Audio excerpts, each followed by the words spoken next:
तो चलिए स्टार्ट करते हैं आज की क्लास, जो कि सीटेट प्रीवियस ईयर का क्वेश्चन पेपर है। तो इसको देखिए आप लोग, मतलब इसी से रिलेटेड क्वेश्चन आते हैं, प्रीवियस ईयर देखना ज़रूरी है, तभी आपको क्वेश्चन का अंदाज़ा लगेगा किस टाइप के क्वेश्चन पूछे जाएंगे सीटेट में। ठीक है, तो हम लोग सीडीपी से स्टार्ट करते हैं। ठीक है, ऐसा है कि पहला क्वेश्चन है यहाँ पे, निम्नलिखित संरचनाओं में से शिक्षा का अधिकार अधिनियम 2009 किसकी वकालत करता है? ठीक है, किसकी वकालत करता है बताइए।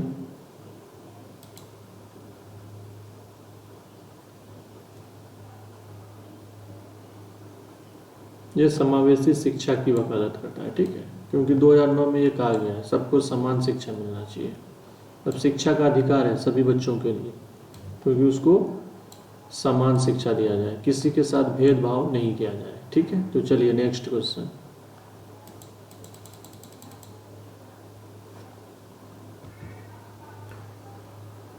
तो चलिए दूसरा क्वेश्चन पे चलते हैं।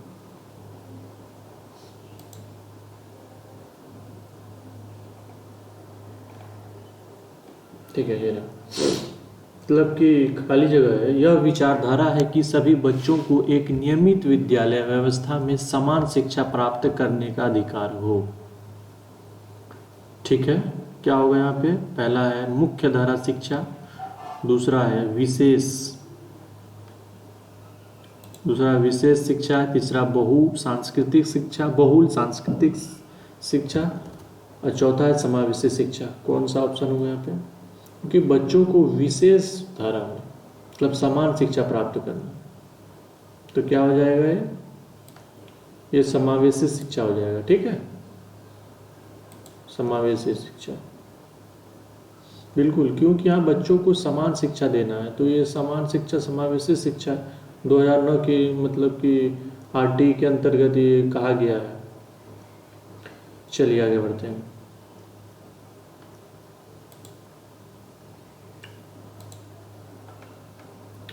एक शिक्षक को, तीसरा नंबर है यहाँ पे, एक शिक्षक को चाहिए कि क्या चाहिए?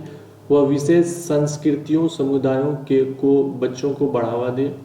दूसरा है वह विद्यार्थियों के बीच सांस्कृतिक विभिन्नताओं तथा विविधता की अनदेखी करे।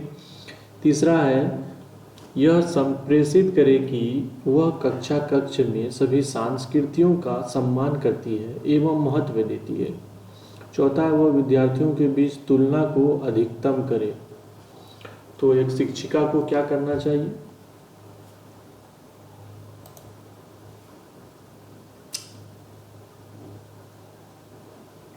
क्योंकि यह संप्रेषित करे कि वह कक्ष में सभी संस्कृतियों का सम्मान करती है एवं महत्व देती है। ये तीसरा सही हो जाएगा,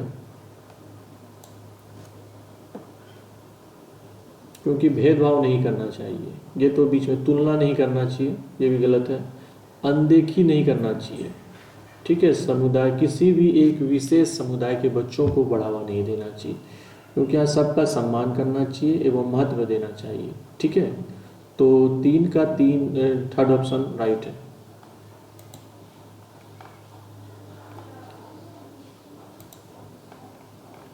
नेक्स्ट, एक मिनट, इसको हम ये कर लेते हैं।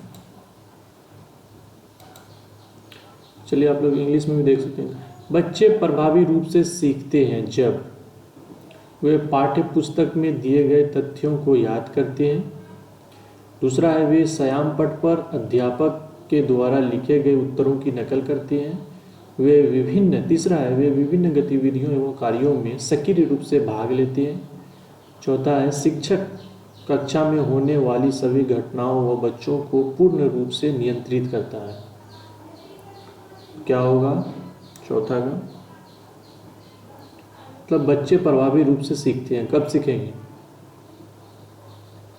जब वो सक्रिय रूप से कक्षा की गतिविधियों में कार्यों में भाग लेंगे, तब ना सीखेंगे। तो इसका थर्ड ऑप्शन राइट हो जाएगा। ठीक है, इसका थर्ड ऑप्शन राइट हो जाएगा। अब देखिए पहला क्यों नहीं होगा कि वे पाठ्य पुस्तक में दिए गए तथ्यों को याद करेंगे। जो कि बिल्कुल गलत है, याद नहीं करना है। वे श्यामपट्ट पर अध्यापक के द्वारा लिखे गए उत्तरों की नकल नहीं करना है। ठीक है। शिक्षक कक्षा में होने वाली सभी घटनाओं व बच्चों को पूर्ण रूप से नियंत्रित करेंगे नहीं, बच्चों को एकदम पूरा खुला वातावरण देना है, नियंत्रित नहीं करना है, क्योंकि ये ऑप्शन सक्रिय रूप से भाग लेना गतिविधि है, ये राइट हो। चलिए 5वां है, बच्चों को कक्षा में प्रश्न क्या करना चाहिए, पूछने के लिए हतोत्साहित करना चाहिए नहीं, ये नेगेटिव है। चलिए आगे बढ़ते हैं। पूछने की अनुमति नहीं देनी चाहिए, ये भी नेगेटिव है। तीसरा है पूछने से रोकना चाहिए, ये भी नेगेटिव है। चौथा है पूछने के लिए प्रेरित करना चाहिए, ये बिल्कुल राइट। बच्चों को कक्षा में प्रश्न पूछने के लिए प्रेरित करना चाहिए। ठीक है।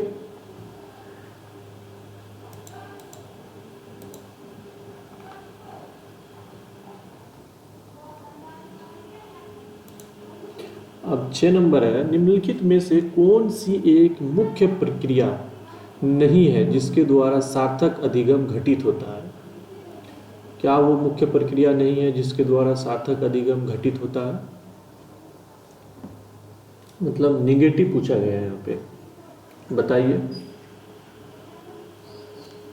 मतलब पुनरावृत्ति एवं अभ्यास, मतलब पुनरावृत्ति करना चाहिए एवं अभ्यास भी करना चाहिए, ये पॉजिटिव है। निर्देश एवं संचालन बिल्कुल जरूरी है, किसी भी कार्य के लिए निर्देश एवं संचालन। अन्वेषण एवं पारस्परिक क्रिया करना चाहिए, अन्वेषण खोज और पारस्परिक क्रिया।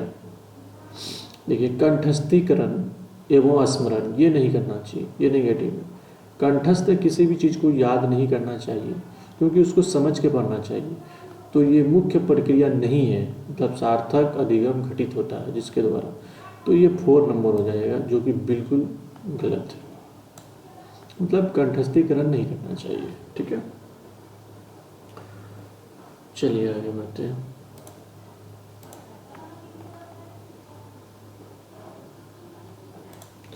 सात नंबर है, निम्नलिखित में से कौन सा स्तंभ क के बच्चों को स्तंभ ख में उनकी प्राथमिक विशेषताओं के सही मिलान को प्रस्तुत करता है, बताइए।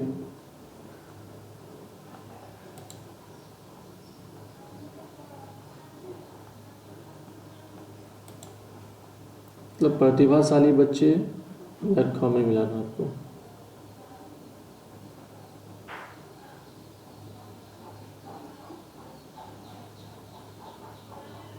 प्रतिभाशाली बच्चे जो होते हैं वो शीघ्रता से एवं स्वतंत्र रूप से सीखने की योग्यता रखती है, तो ए का डी हो जाएगा। अब देखिए 2 का होगा अधिगम और सख्तता वाले बच्चे जो होते हैं वो जो होगा धारा प्रवाह पढ़ने में कमी, मतलब पढ़ने में कठिनाई उसको होगा, मतलब अधिगम अशक्तता, सक्षम नहीं है वो पढ़ने के लिए।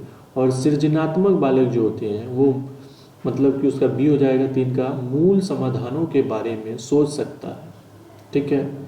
और चौथा का हो जाएगा अवधान की अतिसक्रियता व्यतिकरण, चौथा का सी हो जाएगा आसानी से विचलित होने की आदत है, तो इसका पहला ऑप्शन सही है। ठीक है। तो आगे बढ़ते हैं, ये पहला ऑप्शन सही है इसका।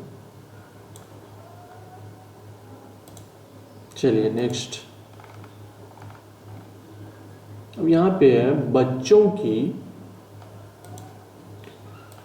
की गलतियां, खाली जगह क्या होगा, मतलब पहला है बार बार अभ्यास करने के लिए कहकर तुरंत सुधार देनी चाहिए। दूसरा अधिगम का एक भाग है तथा उनके विचारों में एक अंतर्दृष्टि देती है। तीसरा है शिक्षण अधिगम प्रक्रिया में महत्वहीन है। चौथा है प्रदर्शित करती है कि बच्चे कितने लापरवाह, मतलब बच्चों की गलतियों को क्या करना चाहिए, बताइए। बच्चे जो गलतियां करेंगे तभी तो सीखेंगे वो, तो बच्चों की गलतियां जो है अधिगम का एक भाग है तथा उनके विचारों में एक अंतर्दृष्टि है, मतलब वो गलती करके ही सीखेंगे, जब तक गलती नहीं करेंगे तो नहीं सीखेंगे। तो इसका ऑप्शन हो जाएगा ऑप्शन बी, राइट हो जाएगा ये। चलिए, मूल्यांकन को खाली जगह क्या होगा। नंबर 1 है शिक्षण अधिगम प्रक्रिया का एक भाग होना चाहिए। 2 है केवल नंबरों के संदर्भ में करना चाहिए। तीसरा वस्तुनिष्ठ प्रकार के निम्नलिखित कार्यों पर आधारित होना चाहिए। और 4 है एक अलग गतिविधि के रूप में लेना चाहिए। तो मूल्यांकन को किस रूप में लेना चाहिए।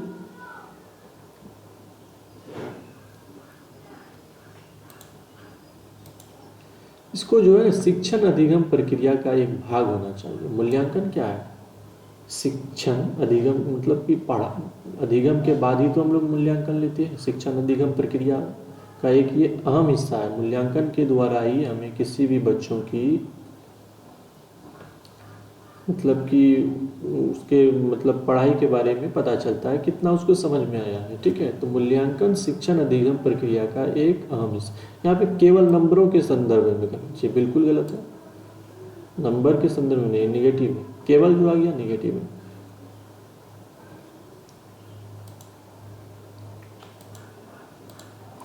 चलिए 10 क्वेश्चन।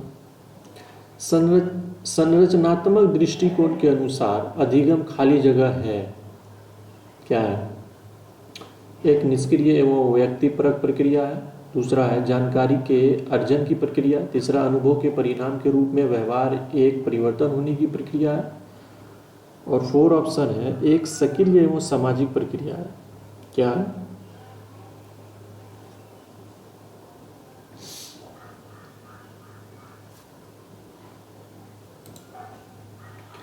मतलब ये एक सक्रिय एवं सामाजिक प्रक्रिया है।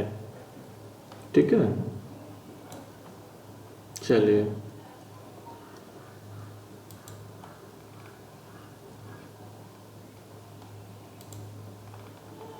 जब 11 नंबर क्वेश्चन है, जब शिक्षक को विद्यार्थियों एवं उनकी योग्यताओं के बारे में सकारात्मक विश्वास होता है, जब शिक्षक को विद्यार्थियों एवं उनके योग्यताओं के बारे में सकारात्मक विश्वास होता है, तब विद्यार्थी पहला है निश्चिंत हो जाते हैं तथा सीखने के लिए किसी भी तरह का प्रयास करना बंद कर देते हैं। दूसरा है विद्यार्थी का उत्साह भंग हो जाता है तथा वे दबाव में आ जाते हैं। तीसरा है किसी भी रूप में प्रभावित नहीं होते हैं, सीखने के लिए उत्सुक एवं प्रेरित होते हैं। बताइए,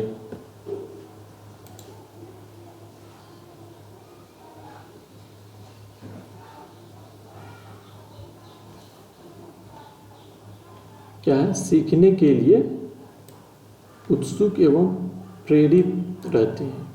ठीक है, बच्चे जो है सीखने के लिए हमेशा उत्सुक एवं प्रेरित रहेंगे।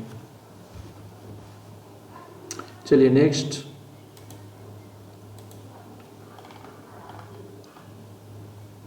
चलिए 12वां नंबर क्वेश्चन, एक शिक्षक बच्चों को प्रभावी रूप से समस्या का समाधान कराने में सक्षम बनाने के लिए किस तरह से प्रोत्साहित कर सकती है।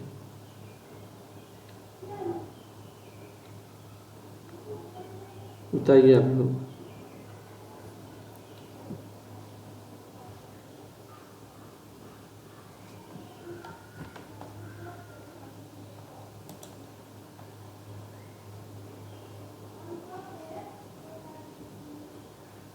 तीसरा सही है इसका, बच्चों को समस्या के बारे में सहजानुभूत अनुमान लगाने, ठीक है, एवं बहु विकल्पों को देखने के लिए प्रोत्साहित करके। चलिए 30 नंबर को, वह विधियां जिनके प्रयोग में विद्यार्थियों की स्वयं पहल व प्रयास शामिल है, निम्न में से किसका उदाहरण है। मतलब बच्चा खुद से प्रयास कर रहा है। निगमनात्मक विधि, अधिगमकर्ता केंद्रित विधि, परंपरागत विधि, अंतर्वैयक्तिक बुद्धि। क्या होगा इसका, मतलब बच्चा खुद से स्वयं से प्रयास कर रहा है, मतलब केंद्रित है ना, तो अधिगम ही तो कर रहा है प्रयास। तो इसका हो जाएगा ऑप्शन बी। ठीक है, अधिगम करता केंद्रित विधि। चलिए 14 नंबर आगे देखेंगे।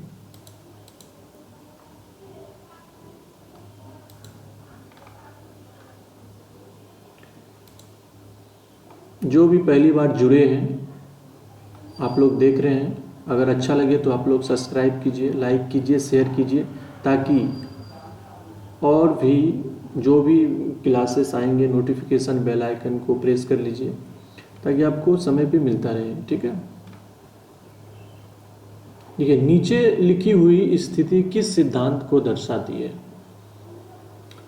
जो विद्यार्थी अच्छा प्रदर्शन नहीं कर पाती हैं वे महसूस करते हैं कि वे पर्याप्त रूप से अच्छे नहीं हैं और हतोत्साहित महसूस करते हैं।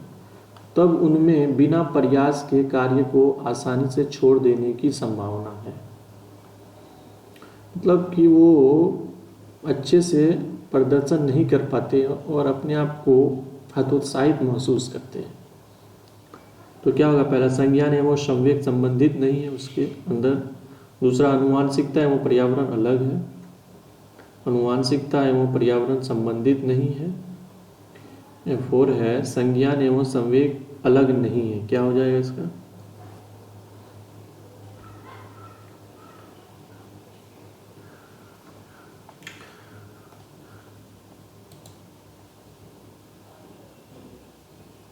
इसका हो जाएगा संज्ञान एवं संवेग अलग नहीं है। ठीक है, बिल्कुल।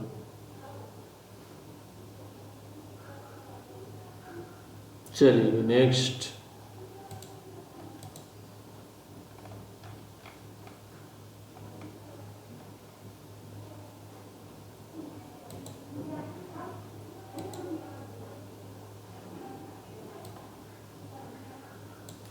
कि निम्नलिखित में से कौन प्राथमिक समाजीकरण का माध्यम है? विद्यालय, सरकार, मीडिया, परिवार। तो क्या होगा इसमें?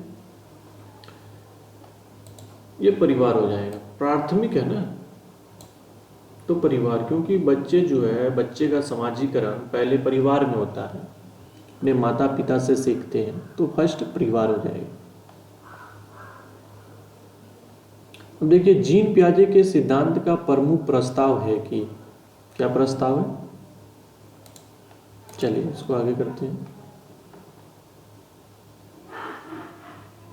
पहला है, बच्चों की सोच वयस्कों से बेहतर होती है।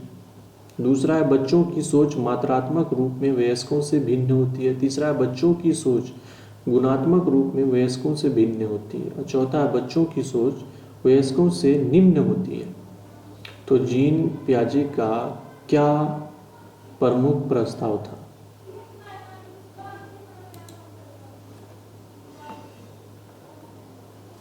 मतलब इसका कहना था कि बच्चों की सोच जो है ना, गुणात्मक रूप से वयस्कों से भिन्न होती है। ठीक है, वयस्कों से ये बच्चों की सोच गुणात्मक रूप से भिन्न होती है। ठीक है, इसको आप लोग याद रखिएगा। और पहली बार जो भी देख रहे हैं तो वो इस चैनल से जुड़ जाएं, क्योंकि और भी इम्पोर्टेंट वीडियो आने वाली है। जैसे जैसे एग्जाम करीब आएंगे वैसे वैसे इम्पोर्टेंट वीडियो इस चैनल पे आना स्टार्ट हो जाएंगे। आप लोग शेयर कर दीजिएगा अपने फ्रेंड को। जेंडर, जेंडर क्या है बताइए आप लोग इसका? हाँ, 17 नंबर है। जेंडर क्या है?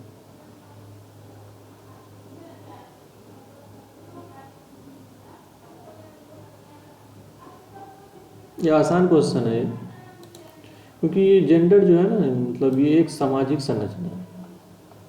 ठीक है, ऑप्शन 2 इसका राइट होगा। इसमें ज़्यादा समझाने की कोई आवश्यकता नहीं। 18 नंबर है, निम्नलिखित में से कौन विकास के व्यापक आयामों की सही पहचान करता है? बताइए, कौन विकास के व्यापक आयामों की सही पहचान करता है?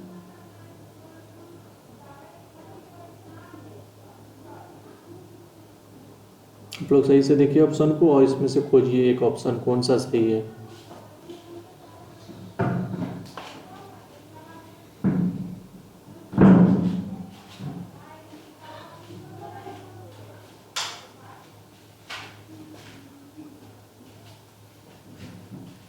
तो इसका राइट आंसर हो जाएगा आपको 4 नंबर हो जाएगा इसका। ठीक है, क्योंकि ये शारीरिक, संज्ञानात्मक, सामाजिक और संवेगात्मक, ठीक है, इसकी पहचान करता है। चलिए आगे बढ़ते हैं। 19 नंबर क्वेश्चन देखेंगे। बुद्धि के बारे में निम्नलिखित कथनों में से कौन सा सही है? बताइए आप लोग, बुद्धि के बारे में कौन सा कथन इसमें से सही है?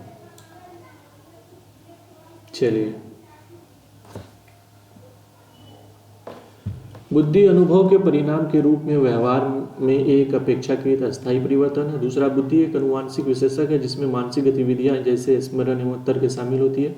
बुद्धि बहुआयामी है जिसमें बुद्धि परीक्षणों के द्वारा पूर्ण रूप से परिमेय न की जाने वाली कई योग्यताएं शामिल है। बुद्धि अभिसारी रूप से सोचने की योग्यता है। तो इनमें से सबसे बेस्ट जो है ना, तो मेरे हिसाब से तो ये बुद्धि बहुआयामी है, यही होना चाहिए, जिसमें बुद्धि परीक्षणों के द्वारा पूर्ण रूप से परिमेय न की जाने वाली कई योग्यताएं शामिल हैं। कि बुद्धि के बारे में पूछा, बुद्धि बहुआयामी होता है, ठीक है।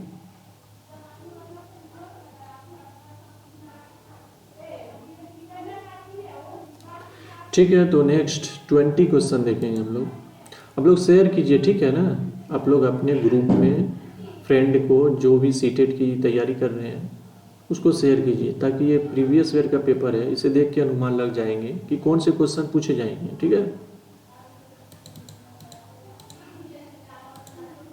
चलिए 20 क्वेश्चन है, इसको बड़ा कर लेते हैं, ठीक है। प्रगतिशील शिक्षा में बच्चों को किस तरह से देखा जाता है? बताइए। ये क्वेश्चन आसान है, इसका आंसर दीजिए आप लोग।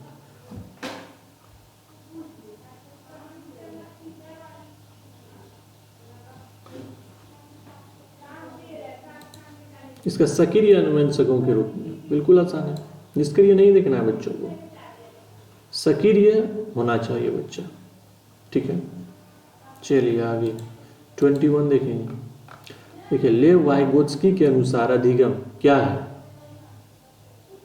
बताइए आप लोग, इसको पढ़े होंगे क्योंकि ये बहुत ही इंपॉर्टेंट टॉपिक है। जीन पियाजे, वाइगोत्स्की सब पूछे जाते हैं, इसका हर साल क्वेश्चन आना फिक्स है, 2 से 3 क्वेश्चन।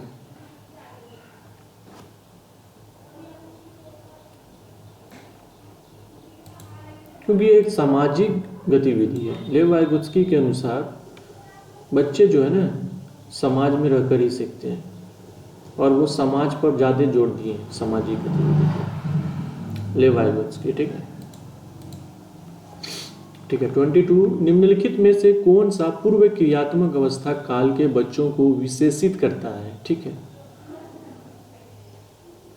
निम्नलिखित में से कौन सा पूर्व क्रियात्मक अवस्था बच्चे के काल को विशेषित करता है? कौन सा करता है इसमें से? बताइए आप लोग देख के ऑप्शन।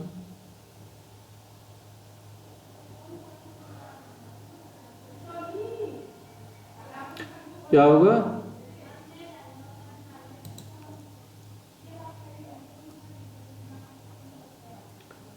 देखिए, ये होगा तीसरा, 3rd नंबर, विचारों की अनुकर्मणीयता, ठीक है। चलिए नेक्स्ट 23, इसको थोड़ा छोटा कर लेते हैं, ठीक है। बच्चों और उनके अधिगम के संदर्भ में निम्नलिखित कथनों में से कौन सा सही है? कौन सा सही है बताइए आप लोग।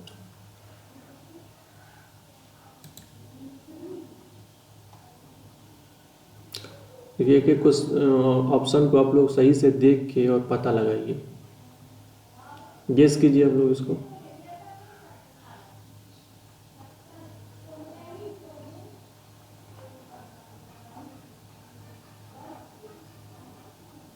बच्चों को निष्क्रिय नहीं करना है, बच्चे हमेशा एक्टिव रहना चाहिए, सक्रिय रहना चाहिए, अन्वेषक के रूप में कार्य करना चाहिए, ठीक है। तो बच्चे को कभी भी निष्क्रिय नहीं देखना। तो ये 4th नंबर हो जाएगा, क्योंकि सभी बच्चे सीखने के लिए स्वाभाविक रूप से प्रेरित होते हैं तथा सीखने में सक्षम है, ठीक है, सक्षम है, और स्वाभाविक रूप से मतलब प्रेरित होना चाहिए, मोटिवेट होना चाहिए, ठीक है। 24, 30 क्वेश्चन कराएंगे आज। फिर नेक्स्ट वीडियो में चलेंगे और दूसरे प्रीवियस पेपर कराएंगे। मतलब स्टार्टिंग में आपको प्रीवियस पेपर से ही स्टार्ट करना होगा, ठीक है। प्रीवियस पेपर से आपको ये समझ में आएगा क्वेश्चन कहाँ से बनता है। तो आप लोग इसको सब्सक्राइब कर लीजिए, ठीक है, चैनल को। चालक विकास की दर में व्यक्तिगत विविधताएं होती है, फिर भी चालक विकास का क्रम खाली जगह से खाली जगह तक है। क्या होगा इसमें, बताइए आप लोग।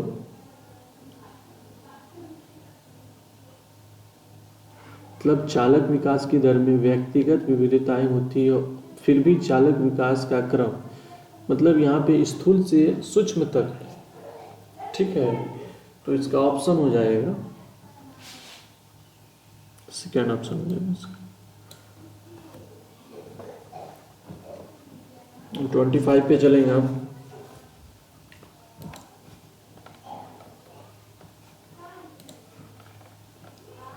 वह अवधि जो वयस्कता के संक्रमण की पहल करती है उसे क्या कहते हैं, बताइए। मध्य बाल्यावस्था, पूर्व क्रियात्मक अवधि, बाल्यावस्था की समाप्ति, किशोरावस्था।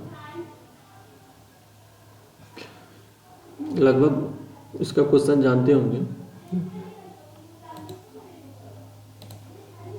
ये हो जाएगा आपको किशोरावस्था, ठीक है, क्योंकि इसमें वयस्कता पूछा गया है ना, वयस्कता के संक्रमण की पहल।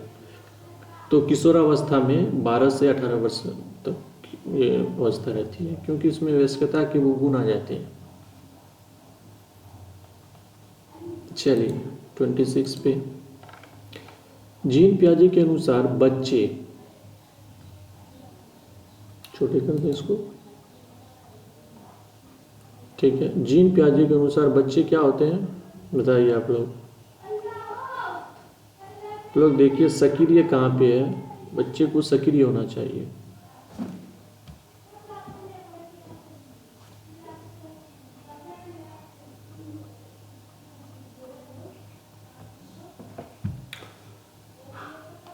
देखिए 4,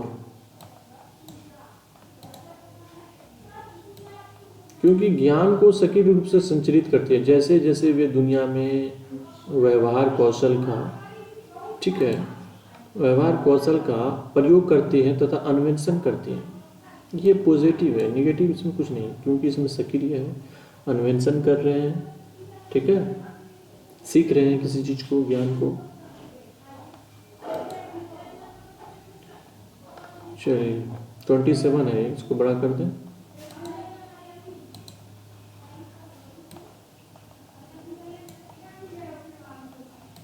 देखिए मौखिक संवाद जो बच्चे अपने आप में करते हैं उन्हें लेव वाइगोत्स्की क्या कहते हैं, बताइए क्या कहते हैं उन्हें।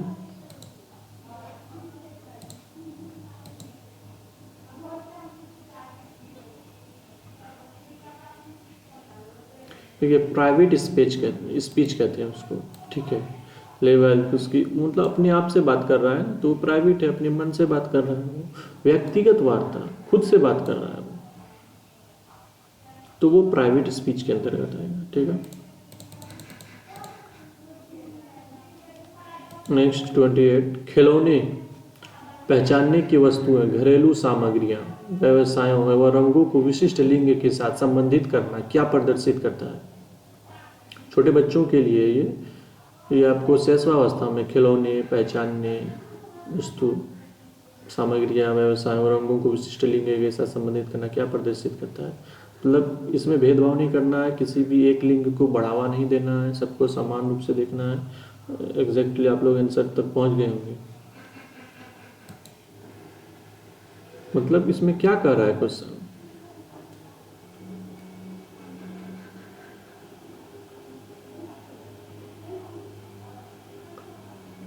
जेंडर रूढ़िवादिता का लाया है, ठीक है। 28 का ए नंबर सही होगा,